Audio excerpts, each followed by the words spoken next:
I'm Jeremy Hansen. I'm a mission specialist. Things haven't quite worked out the way he expected. When Jeremy Hansen joined the Canadian Space Agency, he thought he'd get a trip to space within 5 or 6 years. Well, he's now at 14 and counting. I don't even feel like an astronaut, really, because I haven't been to space. Yeah, I definitely have done this. You say that? You don't feel like you've done all the... I mean, I get it. They call me an astronaut, but I feel like I'll be an astronaut when I get back from a space mission. You know, and I'm being a little bit facetious, but you know, there is an element to that for sure. Now, the mission that will finally get Hansen to space has had multiple delays. Earlier this month, NASA pushed back the Artemis 2 launch from 2025 to 2026. What makes waiting easier, Hansen says, is that he's able to remind himself that he still has his dream job. He also has help remembering. When you meet people constantly who would love to have your job, there couldn't be any sympathy for having to wait a few extra years to fly space. I mean, I get to go to space.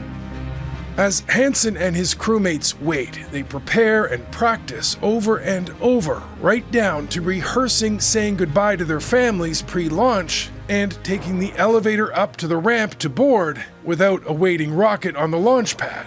They also get to spend extra time working on planning their mission and others. We are trying to get to the surface of the moon and then to be able to sustain a presence there. Like there's a huge list of work to do. And so with any extra bandwidth or time we have, we just keep ticking away at the list of stuff. We just work further ahead on some things.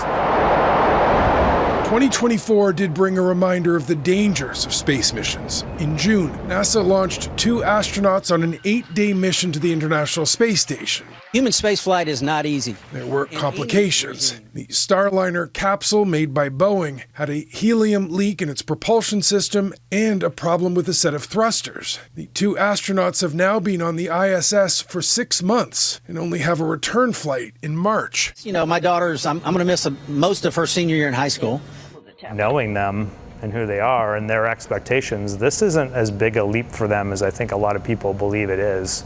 You know, it's just a change in their perspective. They were expecting one thing, now it's going to be a bit different, but there are pros and cons both ways. And those 2 people I know are leaning into the pros. PMA 2. Now, Hansen says delays or extended stays actually make him feel better about the danger. Both cost money and time and mean setbacks, but it also means NASA has the leadership to make difficult decisions, and he'll get there eventually. Mike Armstrong, Global News, St. Hubert, Quebec.